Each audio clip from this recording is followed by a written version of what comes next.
কোরবানি আসলেই এক শ্রেণীর মানুষ অতি মানবিক হয়ে ওঠে, যাদের সকাল দুপুর রাত কোনো বেলায় আসলে গোশত ছাড়া চলে না। সেই মানুষগুলো কোরবানির সময় পশু জবে হলে একটা প্রাণীর প্রাণ চলে যাচ্ছে এটা নিয়ে তাদের মায়া হয়। তাদের বার্গার চাবানোর সময় তাদের সে কথাটা মনে হয় না। এই কোরবানি এর মাধ্যমে শুধুমাত্র আমাদের আল্লাহর সন্তুষ্টি লাভের সুযোগ হয় সেটাই না, এর মাধ্যমে আমাদের আরো বিপুল পরিমাণ উপকারিতা হয়। আমাদের অর্থনৈতিক উপকারিতার কথা যদি আমরা শুধু চিন্তা করি, তাহলে 2022 সালে বাংলাদেশে 99,50,763টা পশু কোরবানি হয়েছে।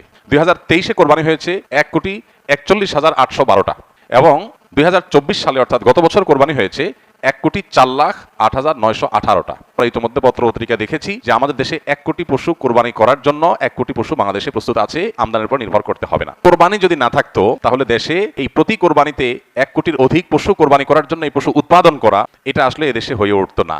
অতএব কোরবানির বিরোধিতা করা এটা মূলত মুসলমানদের বিরোধিতা করার যে একটা প্রবণতা আছে সেখান থেকে এটা হয়েছে এবং তাদের জবাব আমাদের মনে হয় না যে খুব বেশি দেওয়ার দরকার আছে।